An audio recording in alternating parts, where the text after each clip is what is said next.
contribution, tupigie makofi tafadhali. Makiria ma arimi 31,000 kuma icigo itiganite kaunti-ini ya Kiambu ni meguteithika na njira nene thutha wa thirikari ya kaunti-ino guthingata kuga ni kumahe indo cia urimi cia muigana wa ciringi mirioni 4. Akiaria hindi ya uheani wa indo cia urimi mwena ucio, gavana wa kaunti ya Kiambu James Nyoro niahinyiriirie kuga uyu ni mweke mwega wa gutigirira bururi ni wagia na futhi wa irio cia kuigana kuri muingi.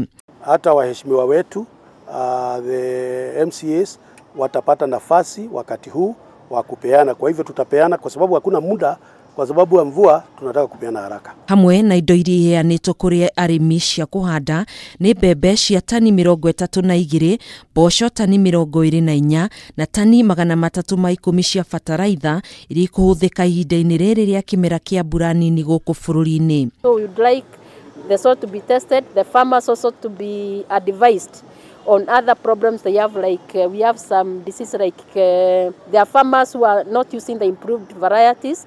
They are using varieties which are easily attacked by disease like maize streak virus and other problems. So we would like the farmers to be assisted very much. Oho Nyoro ni ongereire kuga thirikari ya kaunti ino ni kuiga keheri-ini gicunji gia 10 harĩ igana kuma kuri mbanjeti yao hari gukuria tabarĩra cia urimi. Katika supplementary ile tumeweka 1.2 billion kwa upande wa kilimo.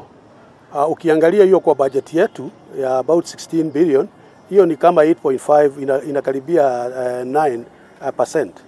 Lakini vile tumesema na ndio tumekubaliana kama Council of Governors, lazima tuweke 10% minimum. Gavana Nyoro aritio thutha wa kugia na giikaro na kanjo ya magavana na senators mari kaunti-ini ya Mombasa. New formula ilikuwa inapea kipaumbele agriculture na health. Ni lazima tuweke pesa kwa kilimo kwa sababu hapo ndio wakulima watasaidika. Handu-ini ha Kameme TV njitagwo Gathoni Wang'ang'a.